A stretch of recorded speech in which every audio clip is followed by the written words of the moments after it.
It's Sleepy Reader Damien here with some comic book thoughts. Not my usual ones about individual issues, and yet this is about individual issues, but it's drawing from the Seven Soldiers of Victory Volume 1, the hardback collection that has half of the series, so it divides the series between two volumes, 30 issues of various miniseries that were interlinked in Morrison's Seven Soldiers of Victory event, I don't know what you'd call it, but a very cool kind of tapestry of creation by Morrison. And this version reprints them in order of publication. So rather than you reading all of one miniseries and then all of another, you read them as they came out, which seems to me like a good way of reading them, as different details unfold from different angles. At least I'm finding it quite pleasing. I've only read the first 5 issues in here so far, and I just wanted to chat about them before I move on and sort of forget some of the things I might have wanted to have say, although I'm sure I've already forgotten some of the things I'd like to say about it. I would have had to stop at the end of each issue and talk about it to really do this right. But time does not allow for that, I'm afraid. So this is really for me. I'll get to look back at some of the things I thought about it when I finished the whole thing. I know I read some of these issues and didn't read some of the others at the time they came out. This stuff originally came out in 2004, and I think I still, at that point, clung on to the notion that you can just go to the comic book store, pick up some issues of comics, and have a good time and not worry about starting from the beginning and going to the end, which now I'm much more keyed into and kind of find it harder to just jump in and jump out of things without getting the whole story. Because in the old days, there was a more completeness. And in a way, I can see that these, although it's all part of a larger story, since I already had that mindset, they also have a sort of artistic completeness to each issue so far.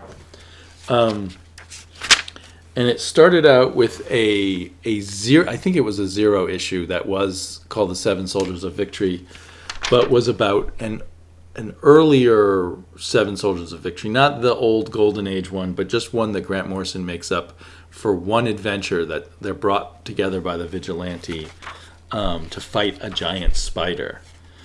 But this was of the 5 I read, this was the most confusing. So it's either an audacious or foolish way to kick off a series, especially a series that's made up of lots of little parts, with a kind of confusing set of story things, although plenty of cool stuff.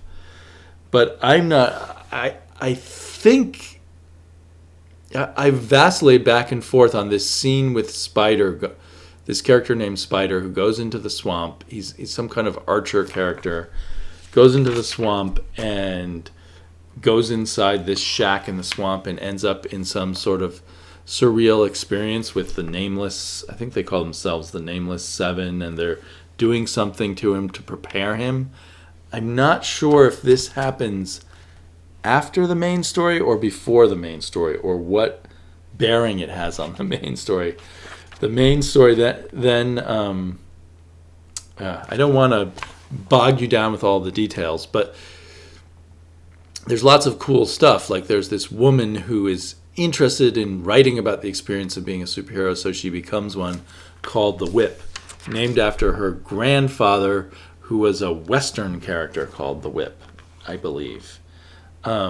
Amazing art throughout by J.H. Williams, maybe a little before he reached his peak. Lots of stuff, lots of cool narrative stuff, like from the Whip's point of view. The dialogue is all really great. Like I said, fantastic art.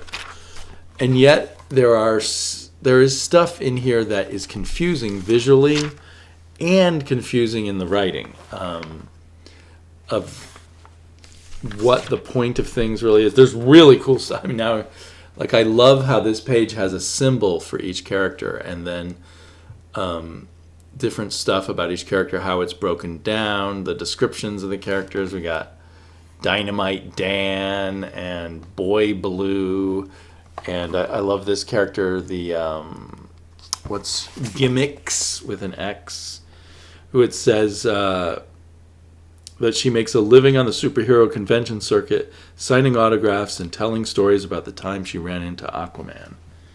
The odd thing is these people are called the Seven Soldiers of Victory, but there's only 6 of them. What's going on there? I never figured that out. And then this character Spider's pretty cool.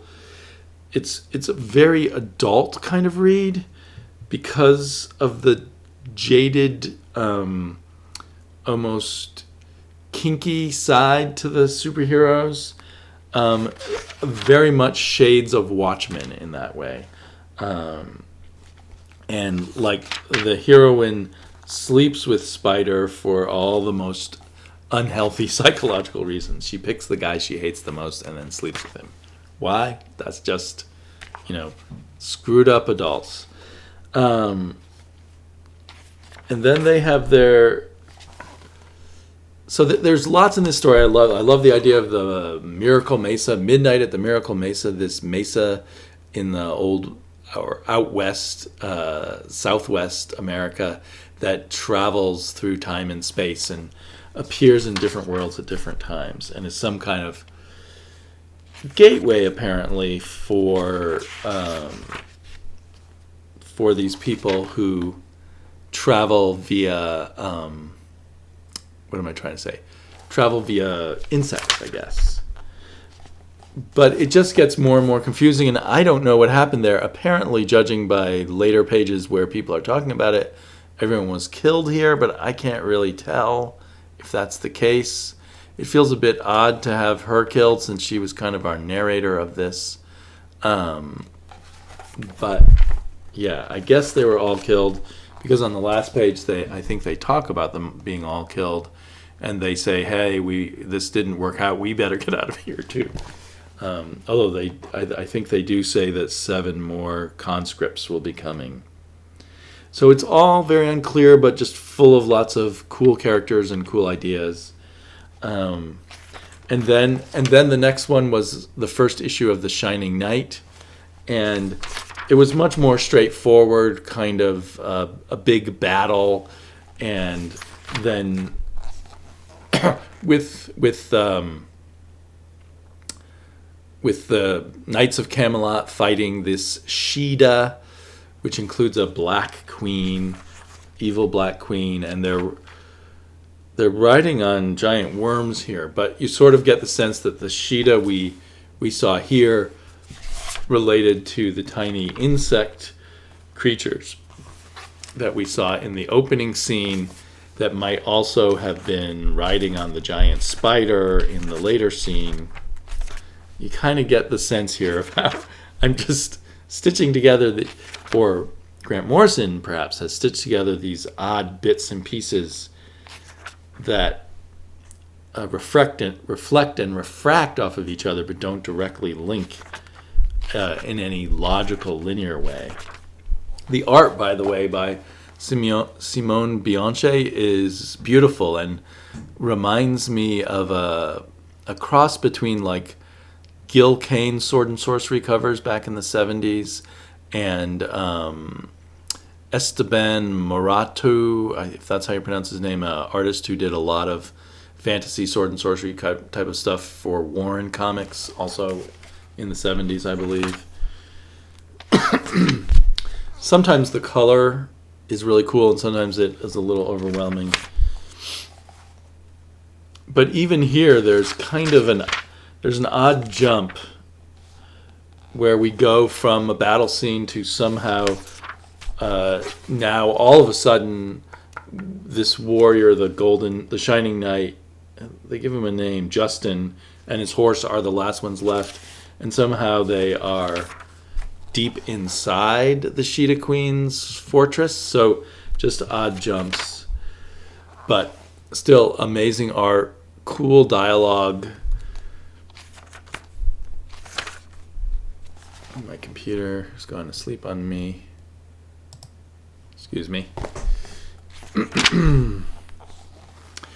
And then, I won't go into the whole reason why, but to escape, they go through this river, which then takes them to modern day New York City, and they fall. And of course, immediately the police arrest him for falling from the sky, I guess. Here's where the muddy colors more bother me, I guess. But still, it's a nice setup for what comes next. It's very disturbing that the horse has died. But clearly, the writer of this has no mercy. He will kill and destroy fascinating characters as fast as he creates them. And speaking of which, then in the next part, the Guardian, or the Manhattan Guardian, we start with this scene of vicious subway pirates in New York City killing lots of people to capture this one guy whose skin they rip off his back for the map on it. It's audacious, it's gross, it's silly, and kind of wonderful. But definitely, again, puts us well into a very adult comic book. I would not let a kid read this, even though the Manhattan Guardian looks like this fun character.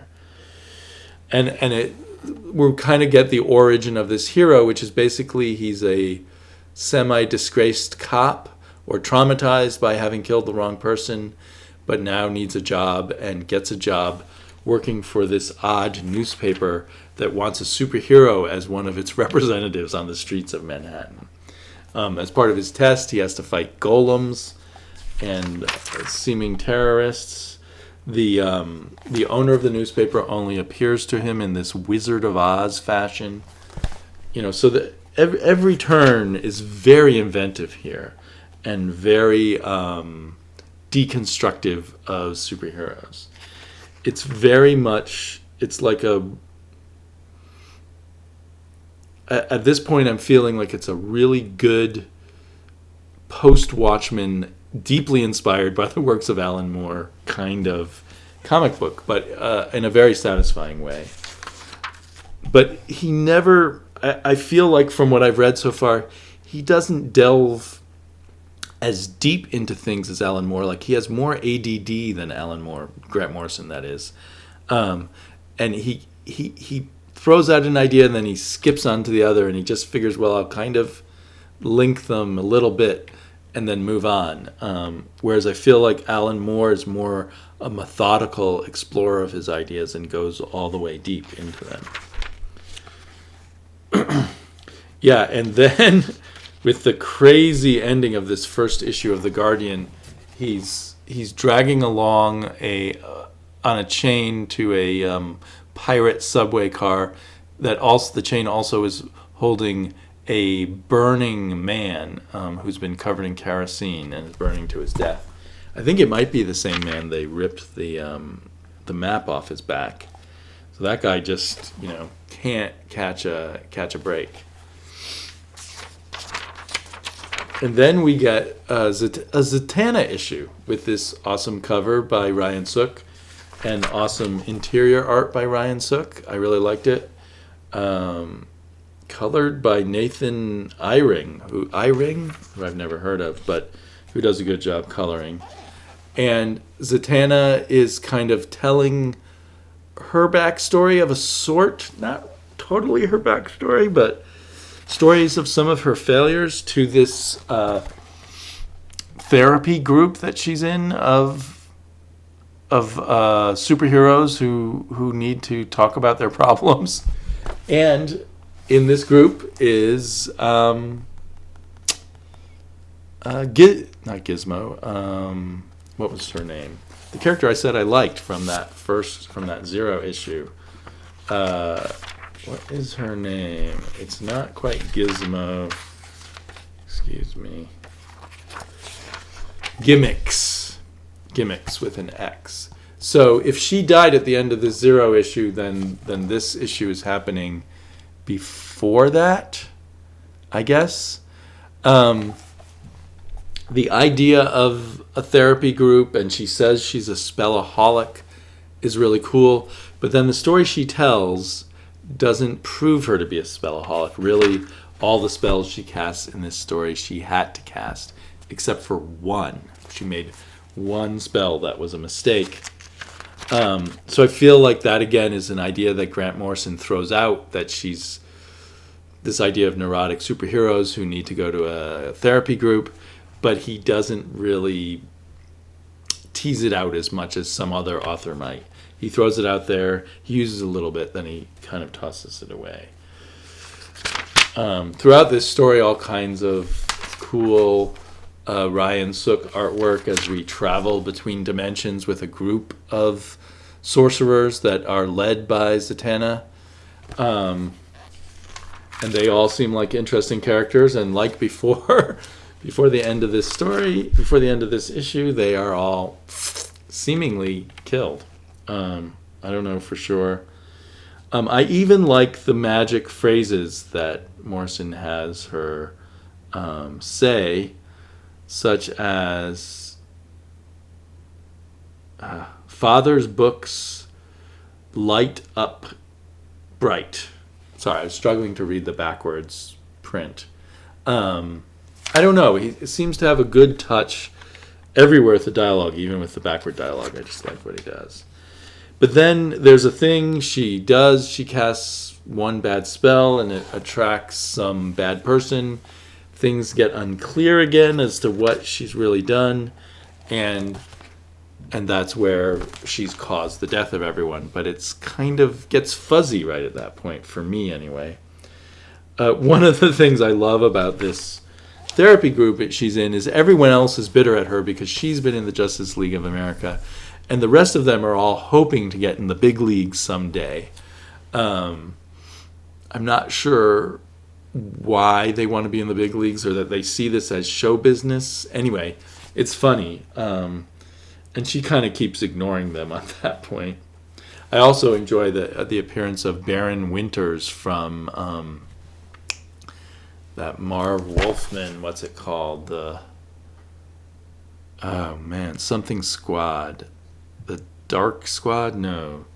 Anyway, I can't remember the name of the night shift. Oh man, I'm so pissed I can't remember the name of it. It's one of my obscure DC things that I really love.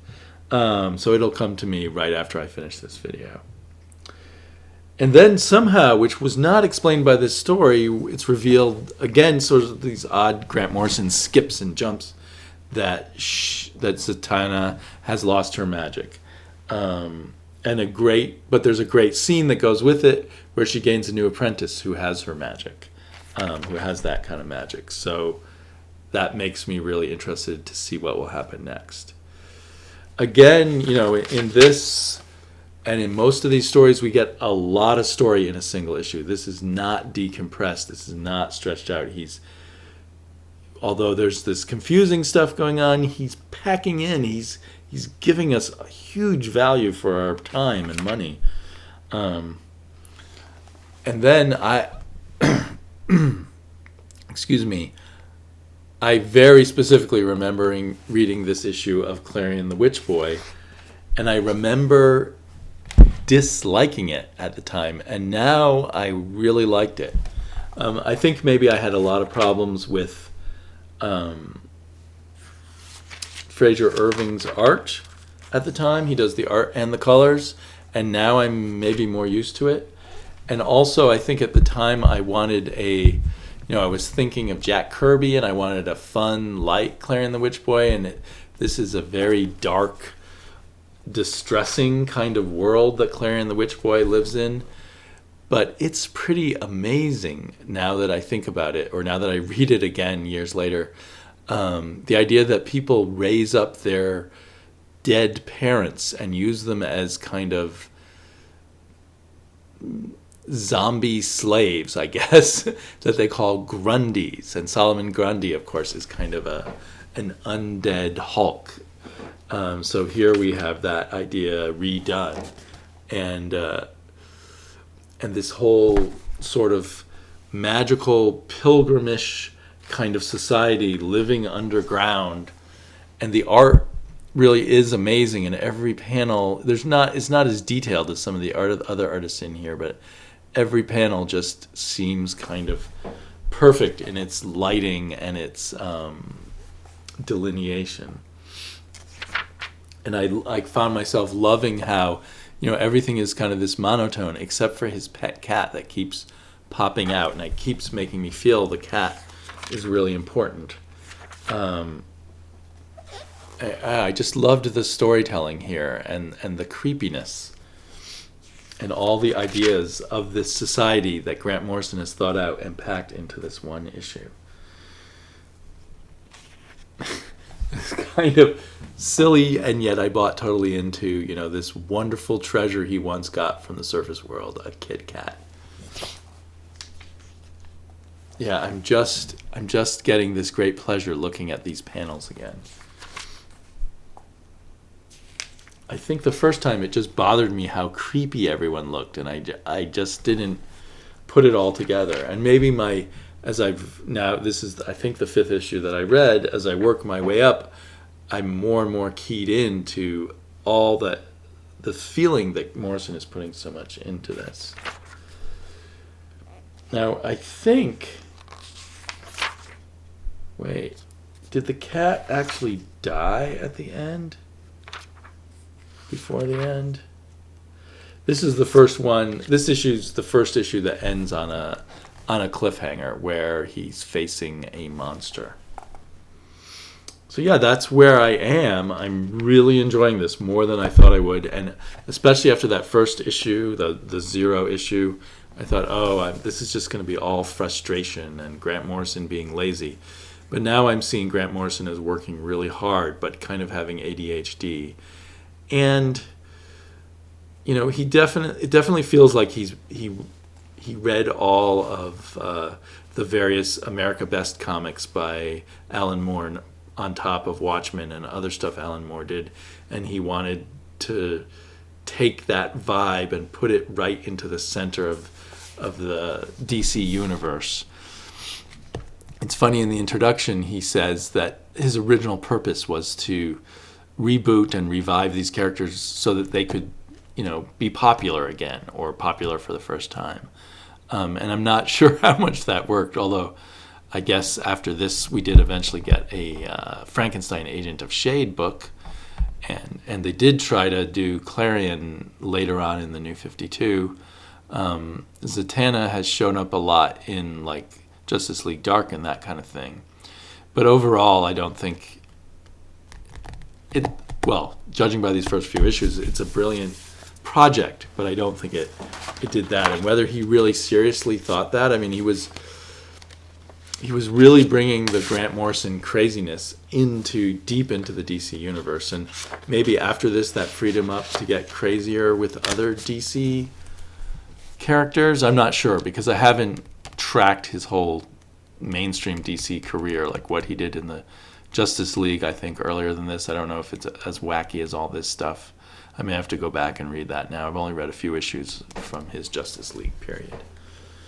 So anyway, I'm really psyched to move on and read some more, and I will try to report to you on the next 5 or 6 issues, or report to myself if none of you want to watch it.